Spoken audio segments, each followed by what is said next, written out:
Y qué bueno es estar juntos nuevamente. Ya comenzó tu programa semanal de estudio de la Biblia. Esto es Biblia Fácil. Qué bueno es saber de que tú estás allí viendo este programa. Qué bueno recibir tus comentarios. Qué bueno es recibir aquellas lindas historias de personas que hoy están comprendiendo aquellas verdades que probablemente fue oculto por algún tiempo. Mas qué maravilloso es cuando nuestros ojos se abren a verdades que están establecidas en la palabra de Dios. Qué extraordinario es colocar nuestra vida en armonía con la voluntad de Dios, porque finalmente a quien debemos fidelidad es a Dios, Él es nuestro Salvador. Bienvenido a un estudio más de la Biblia.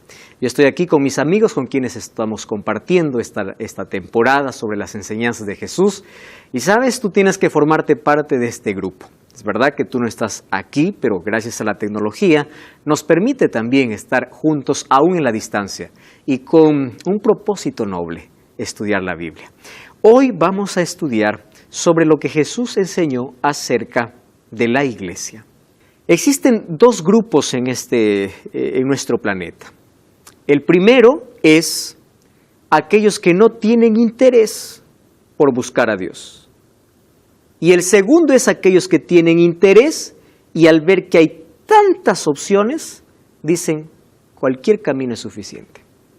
Entonces hoy vamos a ver qué cosa es lo que Jesús enseñó acerca de la iglesia, sobre la iglesia. ¿Existe una iglesia? ¿Existe un pueblo? Hay iglesias que se abren como club social, hay iglesias que se abren solo para entretener, hay iglesias que abren la Biblia pero no en su totalidad. Hay iglesias que solamente tocan evangelios, pero no tocan profecía. Hay iglesias que solamente tocan historias de la Biblia para extraer lecciones espirituales, mas no tocan doctrina. Hay iglesias que se abren solamente para sacar dinero. Hay iglesias que se abren para colocar falsas esperanzas, otros solamente para hacer milagros y otros solamente para gritar. Algunos para satisfacer los sentidos, buena música, algún show, o allí poder estar tirado en el suelo y revolcarse y todo eso. Hay tanta confusión. Pero hay algo que los une a todos, y es que todos tienen Biblia. Entonces, como todos tienen Biblia, uno de los conceptos que tenemos es que todos tienen la verdad. Y aquí yo quiero que podamos comenzar hoy tomando un concepto valioso. Yo puedo tener la Biblia en casa, pero eso no significa que yo la leo. La iglesia puede abrir la Biblia y puede llamarse cristiana, pero eso no significa que sirve a Cristo. Porque como ya les mostramos en programas anteriores, hay iglesias incluso que han sido abiertas solamente para enriquecer a los dueños. Y créanme, hay tanta gente que ha visto la religión como un negocio. Mucha gente. Hay personas que solamente se aprovechan de la inocencia o de la ignorancia de tanta gente que no abre la Biblia y empieza a hacer lo que quiere. Lo que tenemos que buscar es una iglesia perfecta por su doctrina. ¿Entienden la diferencia? Si es que yo voy a una iglesia, yo estoy aquí.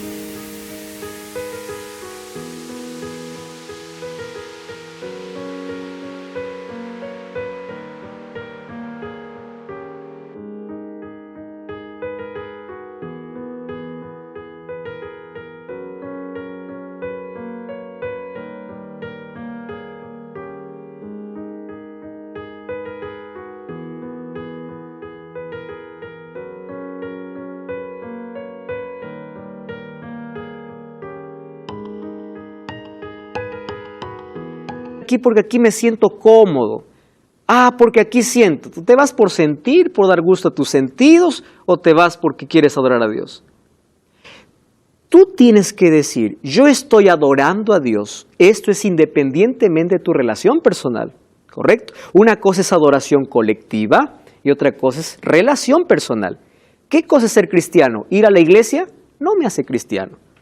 Alguien dijo así, aquel que dice que yo soy cristiano porque voy a la iglesia es aquel que piensa, yo soy hamburguesa porque voy a McDonald's. Imposible, ¿verdad? O sea, tú puedes tener el nombre de cristiano, asistir a una iglesia y no ser cristiano. ¿Correcto? Entonces, cuando buscamos una iglesia para adorar de manera colectiva, no vamos a mirar los miembros o los líderes o quién está allí. Porque si yo empiezo a mirar, Jesús dijo, si tú miras la paja de tu hermano, es posible que tengas una viga y no te des cuenta. Entonces, no buscamos en una iglesia perfección de miembros, pero sí de una iglesia que hable una verdad fundamentada en la palabra de Dios. Si es que yo estoy yendo a un lugar donde hay alguna creencia que no encaja con lo que la Biblia dice, yo no debo fidelidad a una placa, a una organización, a una iglesia, a un líder. Yo debo fidelidad a Dios y a su palabra. Entonces, parte de mi sinceridad y humildad es que cuando yo comprendo una verdad y sé de que esa verdad no la estoy practicando, yo tengo que someter mi voluntad a la palabra de Dios, no lo que el líder dice. Hay personas que cuestionan a su líder y su líder se molesta. Y cuando no tiene ningún argumento, empiezan a maltratar a sus miembros. Infelizmente existe un mundo así. Y yo conozco tantos rehenes de líderes, personas que les prohíben incluso profundizar su conocimiento bíblico. Hablar de iglesia es un asunto delicado. Sin embargo, cuando nosotros busquemos una iglesia, no busquemos un lugar de gente perfecta, pero donde sí se proclama la verdad perfecta. Es decir, una verdad basada en la palabra de Dios. Jesús nos enseñó que nuestras creencias deben estar sobre la roca y no sobre la arena. ¿Qué significa roca? Cristo. ¿Qué significa roca? Palabra de Dios, fundamento sólido. ¿Qué significa arena? Tradiciones. ¿Recuerdan ustedes en el capítulo anterior? Vimos solamente existen 2 días de adoración, sábado y domingo, ¿correcto? Entonces, ¿hay un conflicto de días? No, el conflicto no es con los días. El conflicto es adoración. Uno, un día de adoración dado por Dios y el otro dado como producto de un edicto imperial y también de un concilio religioso. Entonces, uno elige a quién adorar y sobre dónde colocar su fundamento, sobre la tradición o sobre la Biblia. Y hablar de esto entonces nos lleva a ver de que en este mundo Satanás, Jesús dijo, el príncipe de este mundo es el diablo. En este mundo nosotros encontramos por lo menos 3 reacciones. Uno, que se llama sincretismo religioso. Sincretismo es una mezcla de la verdad con un poco de mentira. Te hago una pregunta. ¿Tú tomarías un vaso de agua que tiene una sola gota de veneno? ¿Por qué no? Si solo es una gota y hay 99% agua. Porque es suficiente una gota para matarte. ¿Correcto? Es suficiente entonces que yo descubra que al lugar donde voy hay una doctrina que no encaja con la Biblia, es suficiente para decir, esto no es mi lugar. Sincretismo, el diablo es experto ¿en qué? En mezclar y en disfrazar. Para presentarse a Eva, lo hizo en el animal más hermoso de la creación. Claro, ahora es terrible la serpiente, pero antes no era como hoy es. Después de la maldición le dijo, tú te arrastrarás, le dijo la serpiente. Al decirle a Jesús, tú te arrastrarás, significa que antes no se arrastraba, antes volaba. Ahora, miren, Satanás se disfraza y aquello que es mentira, lo coloca un forro que dice verdad. Entonces tenemos que ser cuidadosos y evaluar todas nuestras creencias. Número 2, verdad incompleta. Cuando yo voy a una iglesia y hay un libro que no me quieren enseñar, yo debo ponerme en alerta. ¿Por qué no quieren enseñarme ese libro? Si hay algo que yo no entiendo y está en la Biblia y el pastor dice, no, eso, olvídate, eso no es oculto, o solamente se predica de una sola cosa, espera un momento, tenemos que tomar la Biblia como un todo porque toda la Biblia es inspirada por Dios. Entonces, la verdad incompleta hace que el pueblo pueda vivir en ignorancia. ¿Correcto? Número 3, rechazar la verdad. Ahora, es diferente conocer la verdad e insistir en el error. Yo conozco mucha gente sincera, conoce la verdad, sabe que no es así, sabe que la Biblia dice otra cosa, pero ellos dicen, no, yo no puedo salir porque mi líder, mis hermanos. ¿A quién estás debiendo obediencia? ¿A quién debes fidelidad? Rechazar la verdad es muy peligroso. Y nosotros seremos cobrados. Ustedes ya vieron el día del juicio, me parece que yo hablé, o cuando hablé sobre el castigo. Cada uno dará cuenta de acuerdo a la luz que recibió. Entonces, mientras tengamos más luz, tenemos más responsabilidad. Entonces dice, pastor, entonces si es así, yo ya no quiero saber nada. Entonces también serás responsable de la luz que pudiste haber recibido y tú rechazaste.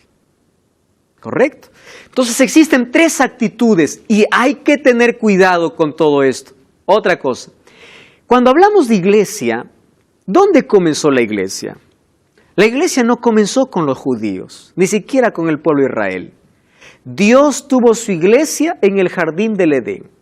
En ese primer sábado, como vimos en el capítulo anterior, esa iglesia tenía 2 miembros, apenas 2, Adán y Eva. Pero luego aparecen 2 simientes y 2 pueblos. Ustedes se van a dar cuenta que hoy existen más de 34,000 o 40,000 religiones. Pero a medida que avance el tiempo del fin, las religiones se irán uniendo porque finalmente solamente habrán 2 grupos. 2 días, 2 grupos, 2 caminos. Porque no existen más. Solo 2. Y ustedes ya se dieron cuenta que hoy las noticias nos hablan de que el ecumenismo, ¿qué cosa es ecumenismo? Donde todas las religiones empiezan a comparar sus creencias y dice, como tenemos tanto en común, vamos a aliarnos. ¿Qué cosa nos diferencia? Nada. Entonces somos uno. Entonces este ecumenismo va a avanzar. Todas las iglesias que comparten las mismas creencias se van a unir. Y finalmente quedará solamente, ya no 40,000, solo 2. Y eso está en la profecía. Solamente 2 pueblos. Ahora, ¿cuál era la iglesia en el Antiguo Testamento?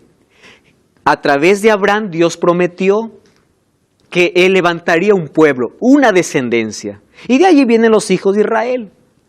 Entonces, pertenecer a la iglesia en el Antiguo Testamento, ¿qué significaba? Pertenecer al pueblo de Israel.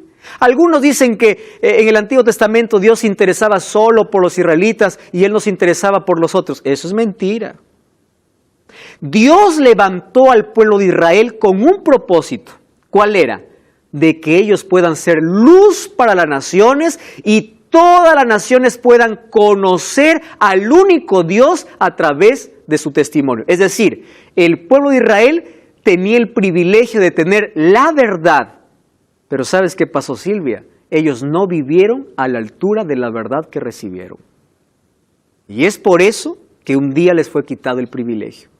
Es decir, Dios tuvo un pueblo. ¿Quiere decir que los israelitas al ser pueblo de Dios están predestinados a salvarse? No, Dios levantó un pueblo con una misión. La misión de predicar el verdadero evangelio. Demostrar quién es Dios. Por eso es que Dios mandó a Jonás a Nínive. Si a Dios no le interesaría a las otras naciones, ¿por qué Dios tiene que enviar un profeta a una nación pagana? Dios está interesado en la salvación de todos sus hijos. Ahora, la adoración en el Antiguo Testamento dependía de un edificio, el cual se llamaba templo. Primero fue santuario. Después, ese santuario, como era una carpa, después de los 40 años que estaba en el desierto, fue a parar en Siloé, y David dijo, yo muero en un palacio, ¿cómo la casa de Dios va a estar carpa? Yo quiero hacer un lugar para adorar. Dios le dijo, no, está bien, todas tus intenciones, está todo lindo, pero tú no lo harás, va a ser tu hijo. Y Salomón construyó el mayor templo, de oro, glorioso, extraordinario, ¿verdad? Era el centro de adoración, porque la religión giraba alrededor ¿de qué? Del templo, porque ahí se ofrecían sacrificios. No existía religión sin el templo. Cuando Jesús llega, invierte la situación. Porque ahora, por eso es que cuando Él muere, el velo del templo se rompe. Y se rompe de arriba para abajo. Como eso viniendo del cielo. ¿verdad? Diciendo, hasta aquí acabó los sacrificios y hasta aquí acabó un monumento como el centro de adoración, y Jesús levanta la iglesia apostólica. Llama a 12 discípulos, imperfectos, totalmente imperfectos. Pero esos seres imperfectos, Dios los colocó su verdad. Seres imperfectos. ¿Se dieron cuenta que la iglesia es imperfecta? Sí. Pero ¿por qué Dios levanta un pueblo? No por sus miembros, sino, ¿por qué? Porque ellos tienen una verdad que proclamar. Entonces, allí Jesús, al tomar a 12 discípulos, esos 12 discípulos después del Pentecostés, empiezan a predicar y viene el cristianismo. ¿Qué es cristianismo? Aquel que cree en Cristo, ¿verdad? Y aquellos cristianos los llamaban primero aquellos del camino. Y ser cristiano, queridos, no era fácil al comienzo. Ser cristiano era perder todo, ser perseguido. Ser cristiano era perder la vida, así como Cristo, ¿verdad? Ahora, cuando Jesús funda entonces su iglesia, tenemos que conocer cómo lo hace. Vamos a Mateo capítulo 16, versículo 16. ¿Verdad? Ese es un texto muy conocido, a veces mal interpretado, sin embargo el texto nos da una claridad sobre el asunto. Dice así, respondiendo Simón Pedro le dice, tú eres el Cristo, el Hijo del Dios viviente. Versículo 18, yo también te digo, tú eres Pedro, y sobre esta roca edificaré mi iglesia, y las puertas del Hades no prevalecerán contra ella. Hay algunos que piensan que Dios fundó su iglesia en Pedro, porque le dijo, tú eres Pedro y sobre esta roca edificaré mi iglesia. Entonces dice, Pedro es el fundador de la iglesia, pero nosotros conocemos que no es así. Vamos a entender el contexto. Jesús pregunta a sus discípulos, ¿quién dicen los hombres que soy yo? Entonces dice, algunos dicen que eres Elías, Juan el Bautista. Se levanta Pedro. ¿Me permite hablar, maestro? Por supuesto. Tú eres el Cristo, le dice, el Hijo del Dios viviente. Y Jesús le responde, a ti no te reveló carne ni sangre, sino mi Padre que está en los cielos.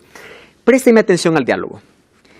Yo voy a ser de Pedro y aquí va a estar Jesús. También voy a ser de los dos.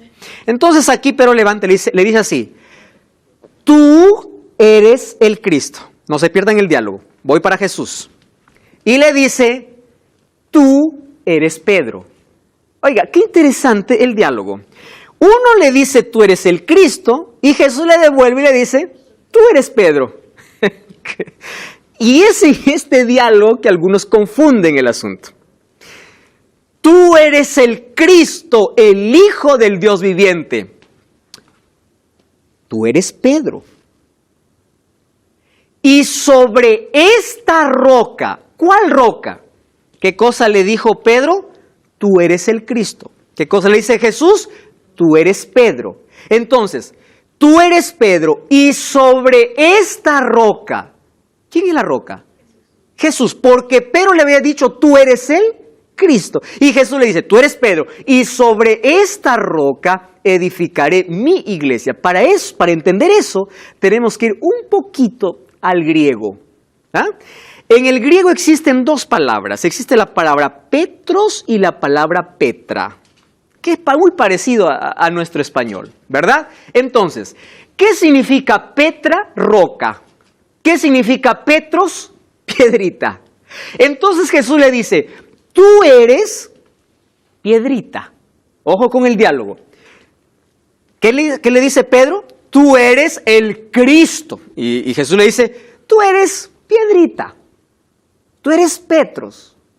Pero sobre esta Petra, roca, edificaré mi iglesia. Algunos dicen, no, pastor, pero aún yo creo que Jesús le sigue diciendo que Pedro es el fundador. Les voy a decir que aquí está la mayor evidencia. Miren lo que dice. Sobre esta roca edificaré mi iglesia y las puertas del Hades. ¿Qué cosa es Hades? Sepulcro, infierno. No prevalecerán contra ella. Yo les hago la pregunta. ¿Las puertas del Hades no prevalecieron contra Pedro o contra Cristo? Contra Cristo. Porque Pedro murió, es más, Pedro falló. Por eso Jesús le dice, sobre esta piedra edificaré mi iglesia, y además le dice, y las puertas del Hades no prevalecerán. ¿Recuerdan cuando Jesús conversa con Juan? ¿Qué le dice? Yo tengo las llaves del Hades y la sepultura. ¿Verdad, Silvia? Pero es difícil, pastor, encontrar lo que usted está hablando. Uno en su mente limitada y un ser humano, ¿cómo va a llegar a descubrir eso? Sí, querida Silvia, yo ya te he dicho de manera personal, una de las cualidades y virtudes tan lindas que tienes es la sinceridad o lo sincera que eres cada vez que tú descubres algo. Y yo te dije del primer día, Dios te ha traído aquí porque tú tienes una misión que Dios te ha entregado. Y tú sabes a qué me estoy refiriendo. Tú vas a ir a enseñar. Y vas a ir a enseñar no lo que aprendiste de una religión, sino lo que aprendiste de la Biblia. Entonces hay cosas incluso que líderes no muestran. Algunos porque se proclaman líderes sin estudiar. Pero otros, a pesar de que estudian y conocen, prefieren no mostrar. Y prefieren que la tradición puede estar por encima de la Biblia. ¿Correcto? Pero ahora un análisis simple, te das cuenta cuando dice, las puertas del Hades no prevalecerán, ya no está hablando de Pedro. ¿De quién está hablando? De Cristo. Porque cuando Cristo se presenta a Juan dice, yo tengo las llaves, yo tengo la autoridad sobre la muerte. Ahora, otra cosa, cuando Jesús le dice a Pedro, y a ti te doy las llaves, entonces alguno dice, entonces Pedro está con las llaves. Llave significa autoridad. Y cuando Dios le está entregando autoridad, le dice, te doy las llaves del reino. ¿Se acuerdan ese diálogo? ¿Qué significa las llaves del reino? Cristo vino para instituir un reino espiritual. Ahora, acompáñenme conmigo. ¿Quién predicó en el Pentecostés? Pedro. ¿Quién fue el primero en ir a la casa de Cornelio, que era un gentil? Pedro. Entonces Pedro está abriendo las puertas porque tiene la autoridad o las llaves, abriendo las puertas del reino para los gentiles. Impresionante. Entonces, cuando Jesús le dice, sobre esta roca se está refiriendo a él mismo, las puertas del Hades no prevalecerán contra ella. Ahora, ¿qué dice Pablo sobre el fundamento de la iglesia? El apóstol Pablo, que tiene tan claro el asunto, dice, ya no sois extranjeros ni advenedizos, sino conciudadanos de los santos, miembros de la familia de Dios, edificados. Fíjense, miren cómo coloca aquí. Sobre el fundamento, ya no dice sobre apóstol, porque si hubiese sido sobre Pedro, dijera así, edificados sobre Pedro, los apóstoles, los profetas y Jesucristo. Dijera así, ¿no? Pero dice, apóstoles, porque eso fue a quien Dios llamó, profetas, haciendo referencia al Antiguo Testamento, siendo la principal piedra, ¿quién? Jesucristo. Muy bien, en quien todo el edificio bien coordinado va creciendo. ¿Sabes qué cosa me emociona? Es que ahora la iglesia ya no es un monumento físico. Tú y yo somos parte de la iglesia. Y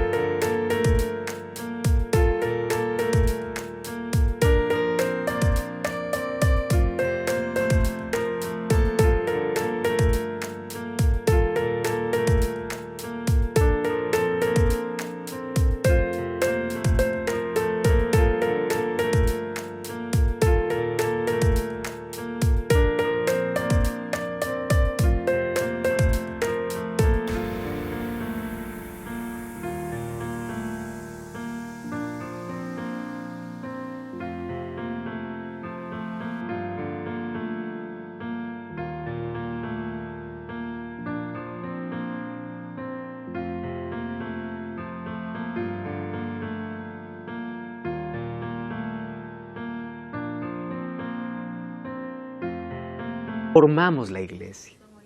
Somos iglesia. Antes entonces funcionaba alrededor de un templo físico. Ahora los lugares para adorar siguen funcionando, pero ya no es el centro. Si no es el centro, ¿quién? Los cristianos. Por eso es que Pablo dice, vosotros sois templo del Espíritu Santo. Porque ya la gloria de Dios no desciende sobre el arca del pacto, sobre el templo, sino sobre ¿quién? Sobre nosotros. ¿Correcto? Entonces, qué lindo, todos somos parte de ese templo, la piedra angular es Cristo. ¿Cuál es el grande deseo de Cristo para su iglesia? Efesios 5:27 dice, a fin de presentársela a sí mismo una iglesia, me encanta esta expresión, ¿qué dice? gloriosa, que no tuviese mancha, ni arruga, ni cosa semejante, sino que fuese, una vez más, ¿cómo tiene que ser su iglesia? Santa y sin mancha. Ahora les pregunto, cuando Dios entregó esa verdad para los apóstoles, ¿ellos practicaron la pureza doctrinal? Sí. Cuando vamos a Apocalipsis capítulo 6 vamos a encontrar 7 sellos. Y allí dibujados los primeros 4 caballos, caballo blanco, caballo rojo, caballo negro, caballo amarillo, y de ahí vienen los otros 3 sellos. Fíjese aquí, ¿a qué representa periodos de la iglesia? Porque el primer periodo de la iglesia fue puro. La gente daba su vida por Jesús. Los coliseos romanos eran llenos de cristianos que preferían morir por causa de su fe. Entonces el diablo, cuando vio que Cristo instituyó la iglesia, dijo, yo tengo un plan.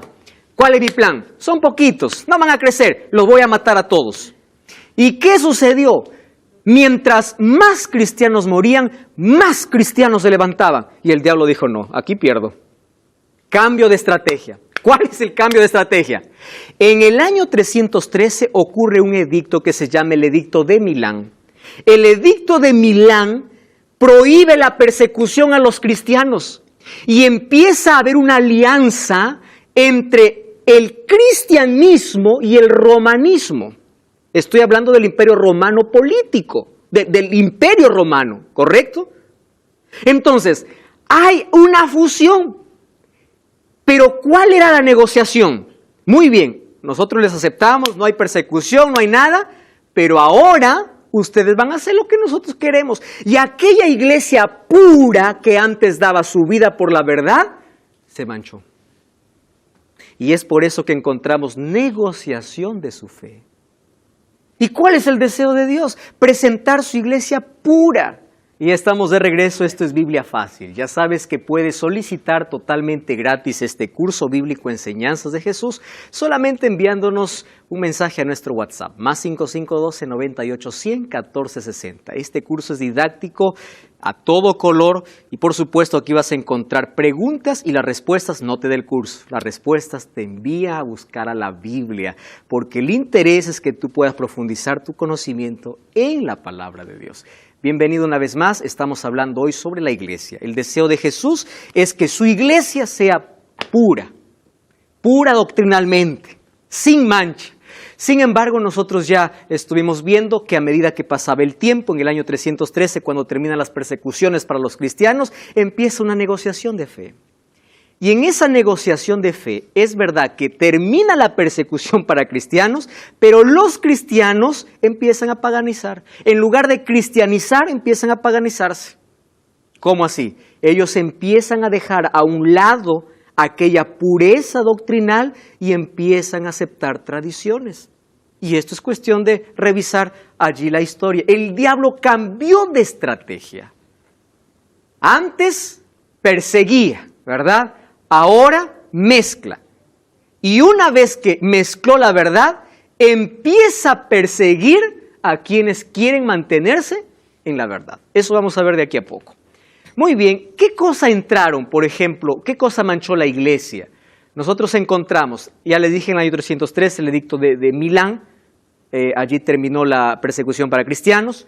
En el 321 ya vimos que hubo un decreto imperial, primero para cambiar el día del día sábado al día domingo, ¿verdad? El día del sol, el día del emperador.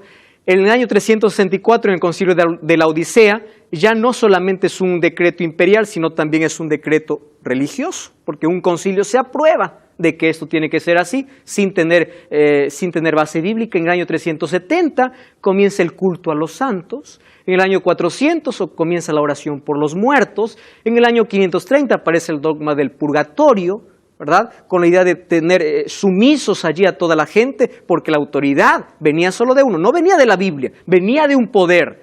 Y así se instituye el día de los muertos, se instituye la Santa Inquisición. Saben ustedes, todo ese periodo de la Edad Media, ¿verdad? Se empieza a vender indulgencias, que es la venta del perdón, se instituye la confesión auricular, se prohíbe rotundamente la lectura de la Biblia, y en el Concilio de Trento la tradición es colocada por encima de la Biblia. Es decir, la pureza doctrinal ahora fue manchada. La iglesia pura empezó a negociar su fe. Y es más, empezó a colocar la tradición por encima de la palabra de Dios. Pero lo más triste es lo siguiente, que una vez que se mezcló la mentira, ¿verdad? La mentira con la verdad, la tradición con la verdad, entonces empezó una persecución contra aquellos que no obedecían este poder. Entonces en la historia nosotros vemos que esto está en el poder católico, ¿verdad? Romano. Entonces esto no tiene nada que ver con mis amigos católicos, esto no tiene nada que ver contigo, esto es lo que la historia registra. Y tú sabes que la historia está llena de sangre, de gente que murió solamente por no obedecer, solo que en la Biblia estaba esto profetizado. Cuando vamos a Daniel capítulo 7, versículo 25, dice que cambiará los tiempos y la ley y perseguirá a los santos del Altísimo. ¿Por cuánto tiempo dice? Tiempo, tiempos y la mitad de un tiempo. ¿Ustedes están muy despiertos para hacerles una operación matemática? Vamos a comparar la Biblia. ¿Ah? Vamos aquí, vamos al libro de Apocalipsis capítulo 12. Apocalipsis capítulo 12. Dice así, versículo 6. La mujer, aquí representa a la iglesia, huyó para el desierto. ¿Qué cosa es desierto? Lugares desolados. Donde tenía un lugar preparado por Dios para ser sustentada por 1260 días. ¿Por cuánto dice? 1260. Muy bien. Además, miren lo que dice el versículo 14. Se le dieron alas a la mujer. Alas de gran águila para que volara delante de la serpiente a su lugar donde es sustentada por tiempos y la mitad de un tiempo. Es la misma profecía de Daniel 7:25. Tiempo, la mitad de un tiempo. Y aquí arriba dice que es 1260 días. Y hay otra profecía que dice que ella fue perseguida por 42 meses. ¿Cómo entendemos esto? Tiempo, mitad de un tiempo, 42 meses, 1260 días. ¿Quiere decir que son diferentes poderes? No, es el mismo poder. ¿A cuánto equivale un tiempo en profecía? Un año. Tiempos, 2 años. Mitad de un tiempo, medio año. Vamos a contar. Un año, ¿cuántos meses trae? 12 meses. 2 años, 24. 24 más 12, 36. Medio año, ¿cuántos son? 6 meses. 36 más 6, 42. Entonces, 3 años y medio es igual a ¿cuánto? 42 meses. Entonces ya está. Tiempos y mitad de un tiempo es igual a 42 meses. Muy bien, el calendario judío tenía solo 30 días. 42 por 30, ¿cuánto es? 1260. Es la misma profecía. Y si vamos a la historia, comenzó en el año 538 hasta el año 1798. El Papa Pío VI, mientras estaba celebrando su ceremonia de coronación en la Capilla Sixtina, fue tomado preso ¿por quién? Por Napoleón Bonaparte a través de su general Berthier. Se le quitó todo el poder, todos los derechos, hasta aquí se acabó la persecución. Pero en el año 1929 se le devuelve un pedazo de tierra que hoy es conocido como el Vaticano.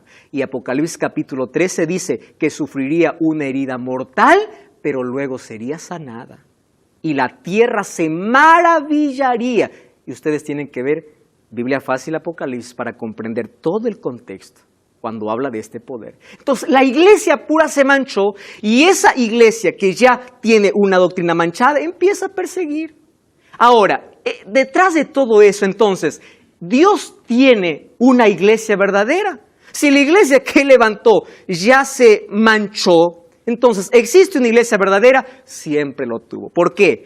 Porque Dios tuvo un pueblo. Ojo con lo que estoy diciendo. ¿Qué cosa tuvo? Un pueblo fiel.